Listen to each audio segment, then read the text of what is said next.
Yan ang bunga ng aming rambutan. Ayan, kukunin na namin kasi nauubos ng mga bata. Naakyat nila. Kaya ayan, pipitasin na namin.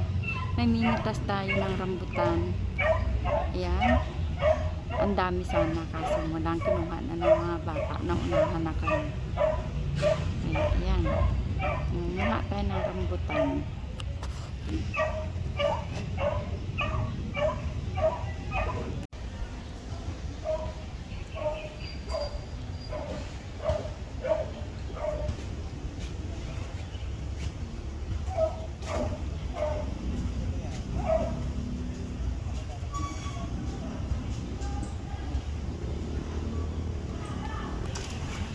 Ayan si Daddy, mangunguha na ng rambutan. Ayan. Kukunin na natin yung hinog kasi wala nang natira na ubos na ng mga bata. Kaya ayan si Daddy namimitas na. Ayan. Di ko na kayang umakyat eh. Ayan. Nangunguha na si Daddy ng rambutan. Ayan na yung unang na-harvest ni Daddy Loves. Ayan. Dami na oh. Mga nasa 2 kilo na yan. Kamamis, ito na yung na-harvest ni Daddy Loves ng rambutan. Ayan, sobrang dami talaga at nakakatuwa. Ayan. At saka malalaki. Ang dami-dami mga kamamis. Ayan, rambutan. Na-harvest ni Daddy Loves. Ayan, meron pa tayo dito na isang bag. Ayan, isang bag. Kinukuha na namin kasi naulan, nagkandalaglag na siya, kaya ayan, kinuha na namin. Yan mga kamamis, ang ating rambutan. Ayan, madami na, nangunguha pa si Daddy Loves. Ayan na mga kamamis, ganyan na kadami yung aming napitas. Ayan, meron na tayong isang bag, tsaka ayan pa siya, wala na kami paglalagyan, hindi na magkasya. Ayan mga kamamis, ang ating rambutan. Yan. Nasa itaas pa si Daddy at namimitas pa siya. Ayun si Daddy Loves. Patuloy na namimitas ng rambutan at marami pa. Marami pa tayong pipitasin. Nakakuha na tayo ng mga 12 kilos siguro nandito. Kaya yan mga kamamis. Mamimigay tayo sa kapitbahay ng rambutan.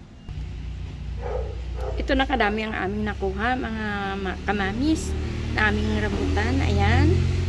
May 2 bag tayo. Ayan, puno yan. 2 bag. Tapos, ayan pa. Tsaka yan. Siguro nakakuha kami ng mga 10 kilos. O may higit pa. Kaya, yan mga kamamis. Ang rambutan na yan ay ako talaga ang nagtanim yan. Kaya, nakakatuwa. Para sa aking mga anak. Para sana sa aking mga apo.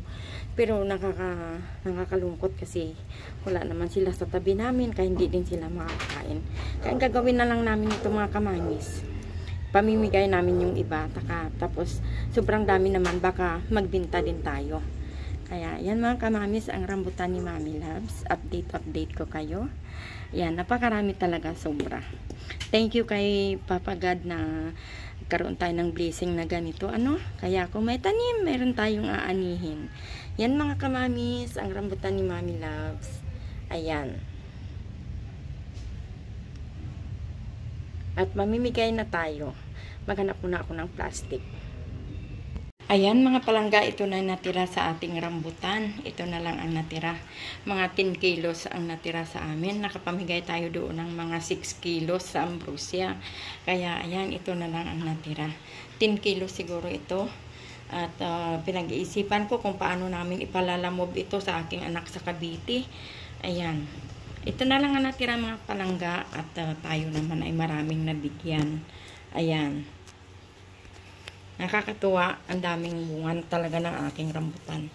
Ayan o mga palangga o. Yan. Yan mga palangga, ang rambutan ni Mommy Loves na pagkadami-dami.